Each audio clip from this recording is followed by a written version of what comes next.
Yeah, the man say, Rockstone was my builder, could not find place for sleep. But them empty, we have to find food for eat. Every day we terrorize. Salut tout le monde, salut, j'espère que vous allez bien. Alors, dans cette vidéo, je vais vous montrer comment faire pour acheter un écran pas cher ou même réparer son iPhone pour pas cher. Alors, tout d'abord, on va aller dans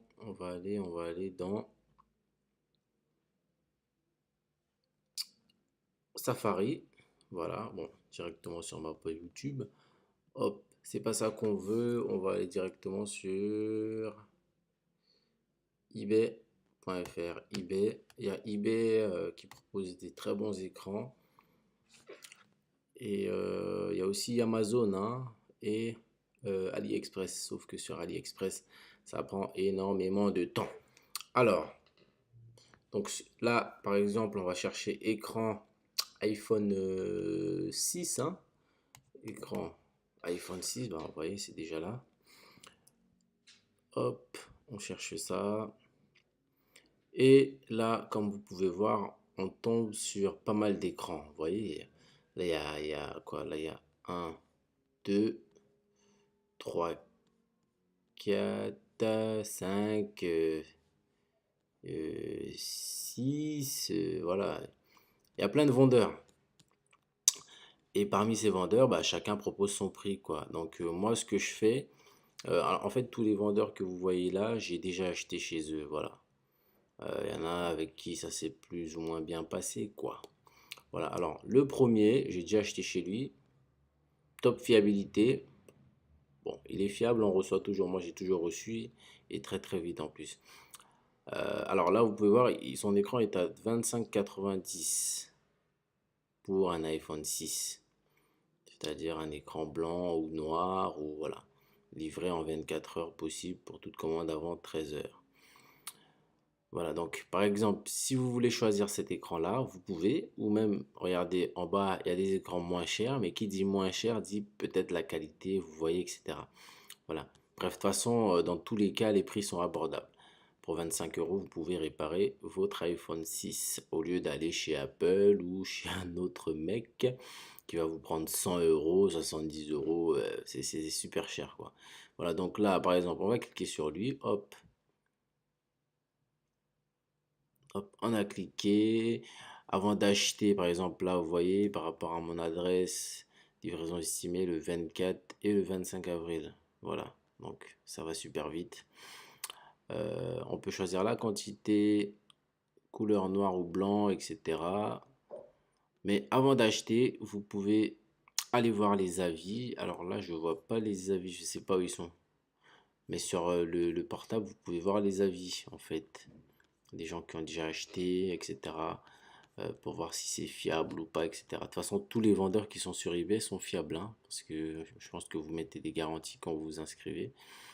Voilà.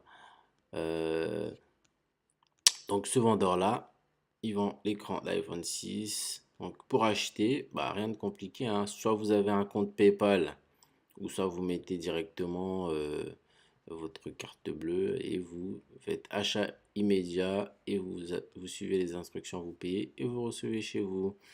Voilà. Donc une fois reçu chez vous, vous savez ce qu'il vous reste à faire. Donc là, j'avais fait un petit montage euh, aussi, donc je vous le balance juste après pour vous montrer. Voilà, 2 jours après, un jour après, pardon, j'ai reçu mon écran parce que ça dépend où vous habitez en fait. Si tu habites loin, l'écran il peut prendre plusieurs temps. Si tu habites tout près, l'écran il peut arriver très vite. Donc quand j'ai fait la vidéo, j'avais commandé l'écran tout juste après et j'ai reçu un jour après. Là, c'est un iPhone 6 que j'ai entre les mains que j'avais déjà réparé. Enfin, je sais pas comment la personne a fait, hein, mais à chaque fois, ça fait déjà 3 fois que je lui répare son écran. Là, je l'ai pas pris trop cher, hein. J'ai pris, je crois, 40 balles ou 50 euros, je sais plus. Donc là, je vais retirer son scotch parce que c'était un peu, franchement, n'importe quoi. J'ai failli également retirer le bouton home. Sachant que si le bouton home il est cassé, on peut plus avoir d'empreinte digitale. Voilà, donc pour casser son iPhone comme ça, c'est que vraiment on y va super fort, hein. D'ailleurs, je sais pas comment son iPhone fait pour tenir encore. Là, il est encore en vie, il fonctionne. Voici notre écran. C'est un écran je dirais de bonne qualité, hein. J'ai pas acheté sur le premier vendeur que je vous avais montré au tout début de la vidéo. J'ai consulté plus bas et j'ai acheté sur un autre vendeur. Voilà, donc on va bientôt procéder au changement de notre écran. Voilà. Avant toute chose, éteignez votre iPhone, hein. Moi, dans cette vidéo, des fois je les éteins pas, mais bon, quand vous connaissez pas, éteignez, c'est mieux. Voilà, donc tout d'abord, on va commencer avec le tournevis Pentalobe. On va enlever les deux vis du bas. Voilà. Prenez votre temps, hein, n'essayez pas d'aller très vite. Moi, c'est parce que j'ai l'habitude. Voilà. Donc, on va enlever les deux vis du bas. On va les mettre sur la table. Essayez de trier les vis parce que sinon, ça peut aller très vite. Vous pouvez les perdre facilement. Ensuite, on va prendre une spatule et on va longer tout l'iPhone. Là, il tenait pas trop fort. Donc, j'ai pu passer le spatule. Mais sinon, vous utilisez une ventouse. Ça vous permet aussi d'enlever l'écran facilement. Mais si l'écran est trop fissuré comme ça marche pas la ventouse. Voilà. Ensuite, on va prendre notre tournevis cruciforme et on va enlever les 5 vis qui se trouvent là. C'est des vis qui euh, protègent les nappes de l'écran et de l'appareil photo, etc. Voilà. Faut faire très gaffe à pas les couper, surtout l'appareil photo, sinon vous allez devoir changer. Ensuite, on prend notre spatule et on déclipse les 4 nappes. Il y a 4 nappes en tout. Un qui gère, qui est relié à la plaque pour le bouton Home. Un c'est l'appareil photo et deux autres c'est l'écran LCD et le tactile. Voilà. Une fois que notre écran est décollé, l'iPhone, on peut le dégager. Hop. Et là, ce qu'on fait, on va dévisser notre bouton Home qui se trouve en bas avec le tournevis cruciforme toujours. On va prendre notre petit spatule après parce qu'il y a le bouton Home qui est connecté à une nappe qui est reliée à la plaque qui part tout en haut de l'écran pour aller se brancher sur les 4 nappes qu'on a retirées tout à l'heure. Donc là, vous faites très très attention. N'allez pas trop vite, hein, pour pas couper votre nappe, sinon vous n'allez plus avoir de bouton Home. Voilà, donc une fois que c'est fait, on enlève notre bouton Home tranquillement. Voilà, par la suite, là, il n'y a plus les vis, mais normalement il y a 3 vis sur le côté de l'écran. En tout, ça fait 6, vous pouvez les enlever, il n'y en a plus. Dommage, c'est pas grave. Ensuite, là, on passe à la caméra, le haut-parleur. Et ouais, c'est ça, FaceTime, tout ce qui est FaceTime, etc. Donc, toujours tournevis cruciforme et on enlève tout ça. Voilà. Après ça, on enlève la plaque, etc. Faut faire très gaffe avec la nappe, hein. Faut pas aller trop vite, ni tirer trop fort. Essayez de prendre votre temps, de comprendre comment est passée la nappe avant d'essayer de la soulever, etc. Moi, bon, je connais déjà. Là, on va enlever la plaque, hein. Donc, c'est cette plaque que je vous disais qui relie le bouton Home à l'iPhone, hein. Le bouton Home, il est relié directement à l'iPhone par cette nappe. Ah, donc là, vous enlevez ça doucement, vous faites très gaffe. Parce que si ça se coupe, vous serez obligé d'acheter un autre pour connecter votre bouton Home. J'avais déjà cassé un. Bon, j'ai fait tellement d'iPhone qu'il y a des trucs que j'ai cassés. Voilà, ensuite, voilà, on continue sur notre nappe FaceTime, caméra, etc. qui gère le haut-parleur aussi. Comme j'avais déjà changé cet écran, la nappe, elle vient toute seule. Elle est moins collée, mais au tout début, quand c'est vraiment d'origine, c'est collé super fort. Voilà, donc notre écran est super vide, il n'y a plus rien. Il n'y a plus rien dessus, hein. Franchement, il a été trop fissuré. C'est un truc de fou. Alors là, on va prendre notre nouvel écran et on va enlever l'espèce de truc rouge là, plastique là, ça sert à rien ça.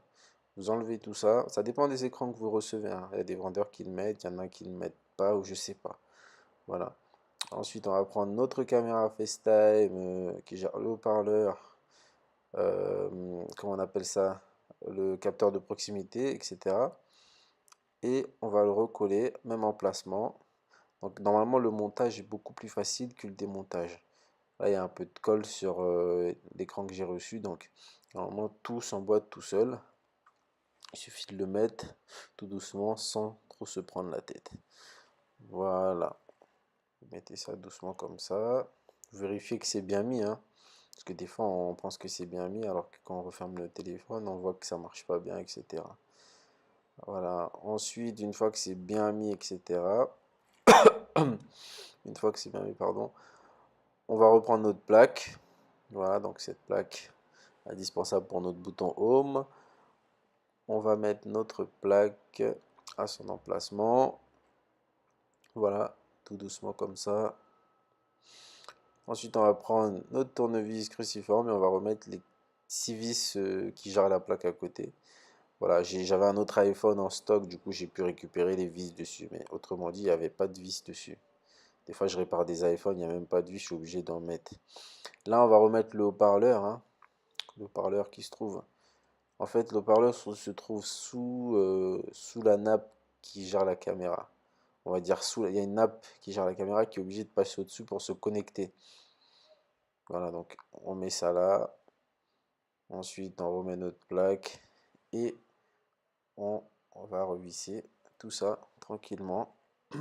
Avec toujours un pareil tournevis cruciforme. De toute façon, avec il n'y a que les vis pentalobe, les 2 vis à l'entrée au tout début de l'iPhone qu'on a besoin d'utiliser un tournevis différent. Sauf pour l'iPhone 7 où il y a 3 vis à utiliser, etc. Et l'iPhone 7 Plus, ainsi de suite jusqu'au 8. Voilà. Ensuite, notre bouton Home, on va le remettre tranquillou, sans trop forcer. Bouton Home très fragile, très indispensable pour les iPhones. Voilà, maintenant Apple n'en fait plus, dommage.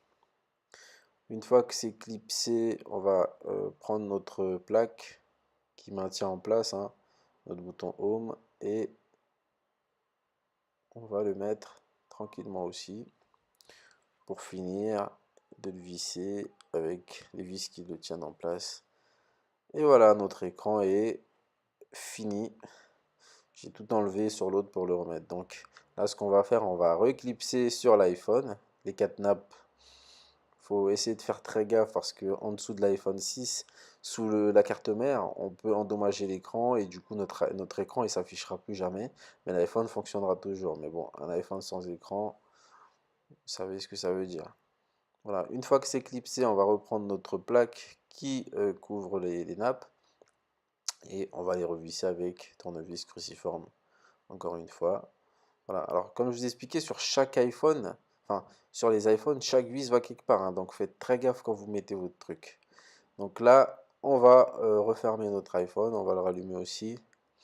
Voilà, ça fonctionne, tranquillement au calme. Voilà, par contre, son iPhone était désactivé à mon avis. Il y a eu beaucoup de tentatives, même l'écran cassé, etc. Le tactile a toujours marché. Voilà, donc on va refermer l'iPhone. Parce que moi, bon, j'aime bien jouer un peu avec avant de le refermer complètement. Parce que des fois, quand on oublie un truc, on est obligé de revenir et tout. Et ça, c'est très chiant. Donc, je préfère le fermer vers la fin. Voilà. Comme ça, je suis sûr que j'ai rien oublié et que bah, je peux fermer tranquillement et le revisser derrière. Là, on va remettre nos 2 vis de la fin. Les vis pentalobe ces vis-là sont fixées directement à l'écran à l'intérieur, hein. Voilà, c'est pas fixé dans l'iPhone, ça se fixe sur l'écran que vous avez monté. Donc on va remettre ça et notre iPhone est prêt. Voilà, bon, c'est bon pour moi. J'espère que la vidéo vous a plu et qu'elle vous a aidé aussi. Donc si vous avez du mal avec vos iPhones, voilà ce qu'il faut faire. Allez, sur ce, je vous dis à plus. Ciao.